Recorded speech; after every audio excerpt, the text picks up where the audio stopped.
What's up, everybody? Welcome to day 3 of my social media book tour for In the Dark, The Sun Will Rise, right here on YouTube. Welcome, everybody. So, In the Dark, The Sun Will Rise is my book, and it's available now on barnesandnoble.com and on amazon.com as well. The link is in the bio for it if you want to go ahead and check it out there.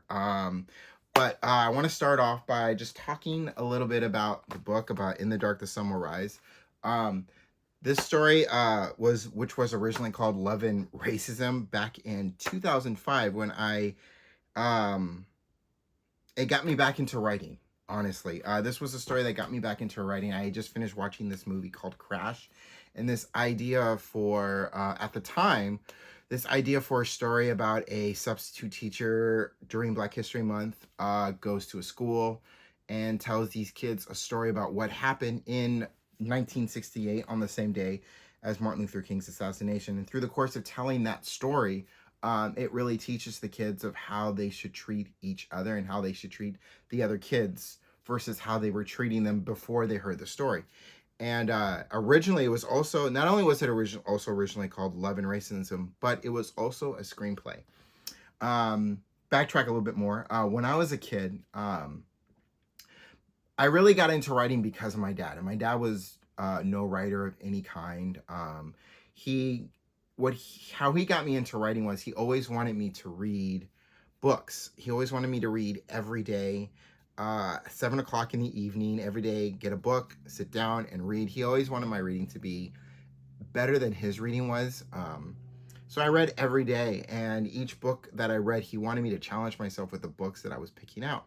And through reading all these books every single day, even on weekends, every single day, 7 o'clock, the more books that I was reading with him, the more of this idea of wanting to be a writer seemed pretty cool. And by the time I got into middle school, it was something that I was curious about trying. I tried it, and I wrote this story. And it was a screenplay that I wrote. So it was this kind of a screenplay that I wrote. It was called The Superheroes. It was a story about these kids who get these superpowers from this cat, kind of like the cat. I don't know if you've seen the movie. It's a very old movie. They did a remake of it in the 1990s.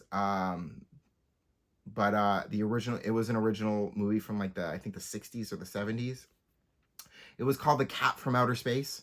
But it was kind of like that. Like, this cat comes from outer space, gives these kids these powers, and they use these powers to protect the town that they live in. And some evil person comes in and tries to corrupt their town, and they go in and they stop this evil man from trying to corrupt their town. So that was The Superheroes. It was a story I wrote a long time ago in middle school, and that kind of started for me. And then my favorite category when I was watching the Oscars always was best screenplay writer and best screenplay.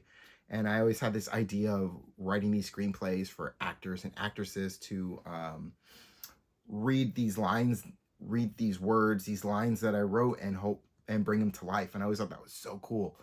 But eventually, what happened was, after I wrote, at the time, Love and Racism, the years kind of went on, and my writing was there. Me writing different stories was there, but wasn't. I was kind of in and out of it for a long time, because at the time, with in between it being in and out, long after I had written at the time, again, Love and Racism, I was preschool teaching, and that was kind of my focus for a long time.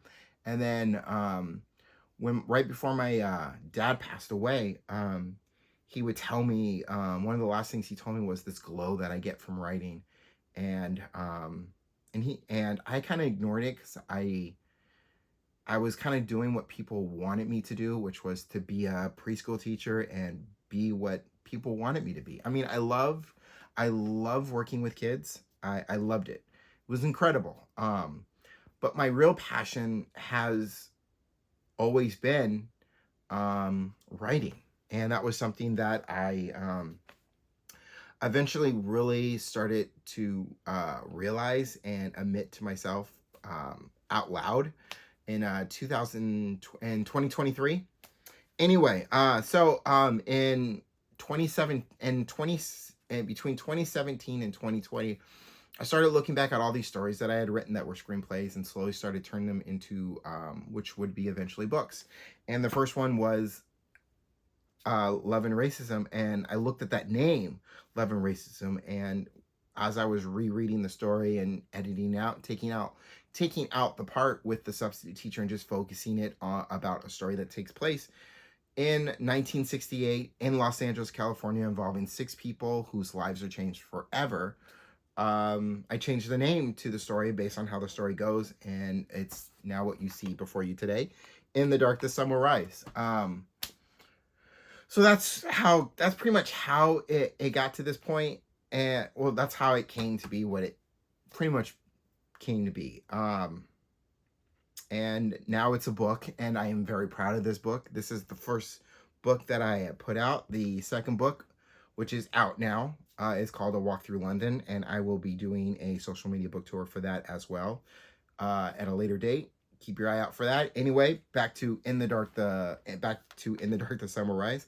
So what I am now going to do is I'm going to read a little bit from In the Dark the Sun Will Rise. This will be chapter 7.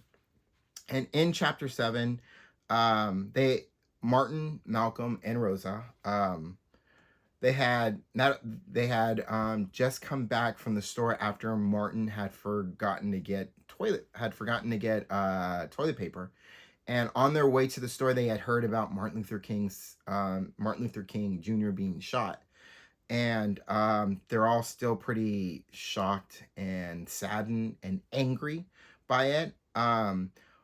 Martin and Malcolm were 2 best friends who grew up together since Sandbox days. Eventually, they joined the Black Panthers, and eventually their parents do too. And Rosa is a biracial, half black, half white woman who was born and raised on a ship. She was born and raised on a ship and was raised on a ship all her life, so she doesn't really know what racism is. I mean, she knows what it is, but she's never experienced it until the day she steps off the ship and tries to ask who she thinks is a nice white woman for directions to get to downtown Los Angeles, and the woman calls her a racial slur, and it just kind of shocks her and takes her back a little bit. And then she runs into Martin and Malcolm, and yeah. So here we are, chapter 7. Martin and Malcolm and Rosa, they're pulling up to the house as they're about to go in. They're pulling up into the house, Martin's house, for a Black Panther meeting.